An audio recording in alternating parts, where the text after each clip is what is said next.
What's up, guys? Spider-Bot here. Welcome to Clash of Clans. This is going to be a real-time base build or base rebuild here on Town Hall 8. As you know, I've gone through a couple of designs over the past week or so and have been pretty successful with my defenses, and I wanted to try something new, something different, something that I wouldn't necessarily try just on my own, because I'm not necessarily a big fan of having these open lanes. You can see this base, this is the base we're going to build. It's from clashofclansbuilder.com. I'll put a link in the description for you guys, okay? We're going to build this base. And like I said, I'm not a fan of having these lanes that enemy troops can just travel along, but I can see the benefit of having them. I understand the benefit of having them, so I wanted to try it. I'm not going to make any changes. I'm going to build the base as is, exactly like this pretty much, although at the end I end up with an extra wall. I'm not sure how, but maybe I'll find out where my extra wall needs to be. And just run some defenses. I don't really want to talk about, well, I think it's going to be weak in one area, it's going to be weak in another. I don't want to talk about that. I want to run some defenses and just see how it's going to hold up.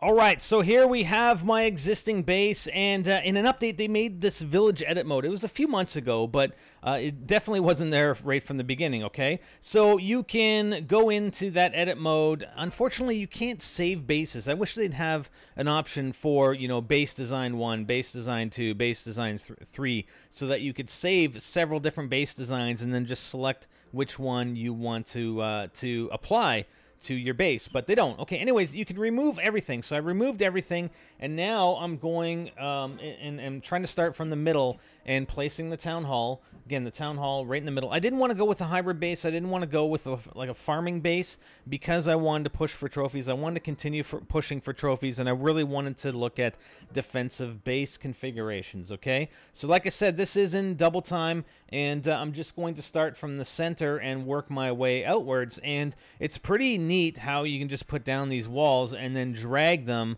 I mean, it's so much better than what we've had in the past. I mean, if you just started Clash of Clans, then you're good, but if you hadn't and have had to reconfigure your base every time you go to a new town hall and you're introducing new buildings, it used to be such a pain. You have to move every single little wall. I mean, you can select rows at a time, but you're still moving everything very tediously, moving stuff off to the side so to make room for your new build. So this village edit mode is absolutely fantastic, and it's not unlocked right away. I know on Town Hall 3 you don't have it. I'm not sure exactly when the village edit mode is available to you at what Town Hall level, but once it's available to you, it's just absolutely fantastic. So we can put erase mode on and just erase some of those extra walls that we had. And we're just going to continue here. Now, like I was mentioning, you get into a frame of mind typically when you play a lot of games. You get into a frame of mind, and if something works fairly well, then that's what you tend to stick with. It's very, very difficult, especially to teach an old dog, right, me, new tricks. So, I've gone from starting on Clash of Clans and building these bases and building these defenses such that my town hall was sort of in the middle. I know I had it outside of my base for some time when I was farming for Town Hall 7, Town Hall 8, but for the most part I had my town hall in the very center of my base, and my walls just kept spreading outwards and outwards. I didn't have these lanes that the enemy troops could travel down, and like I said, I can totally understand the benefit of having them. I know I have a lot of these defenses that I'm setting up, as well as some storages. The storages are nice because they have high health, right? They have high hit points. So it's going to, if enemy defenses get in there and they start attacking those, and they're not going through the walls, because the tendency for the troops, and depending on what troops, I know some of them definitely just do go for the defensive structures, but if you have other troops, they're going to go from building to building, and if you have these lanes, they're going to go down the lane. They're going to go after that mortar, then the wizard tower, then the elixir storage, then the air defense, right? They're going to follow that pathway. They're not going to break through any walls, because the easiest path is to the next building that's basically right next to the one that they're just attacking or just destroyed. And therefore, they're within an area on your base where you have a lot of other defensive structures that can continue pounding them, and they continue taking damage while they're in there. So I definitely see the benefit. And even the author of the base configuration says it's pretty good against Hog Riders, and he's claiming Crystal 1. I don't necessarily believe it, but I mean, we'll see. And all we can do is, once we do have this design complete, all we can do is just run some, let it run for a period of days or whatever, and just see how well it's defended.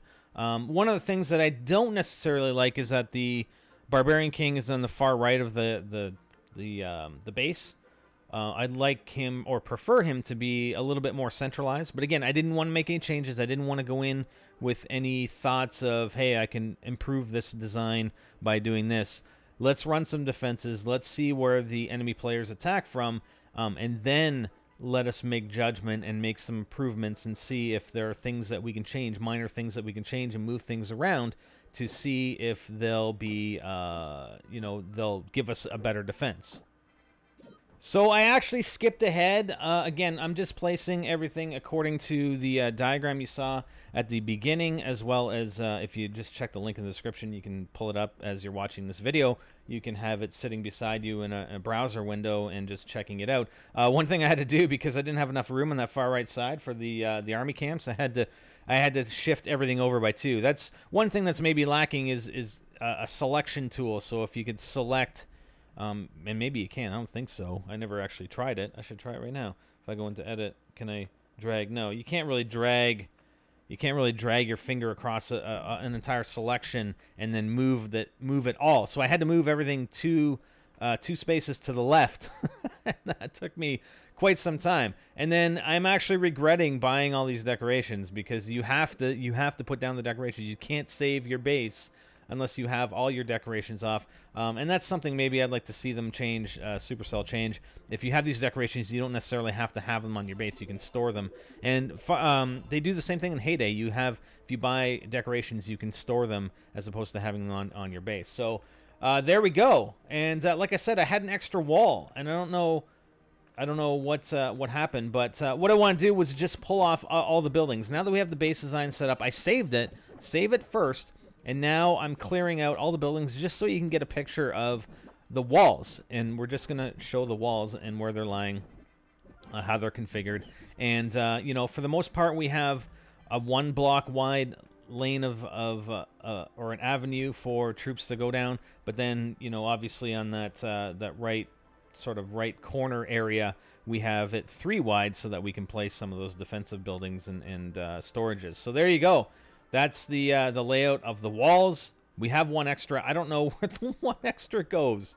There's not 1 extra on. I don't know. Maybe I'm missing it on the layout here, but I don't see where the 1 extra wall goes. But anyways, that's the base. That's what we're gonna stick with.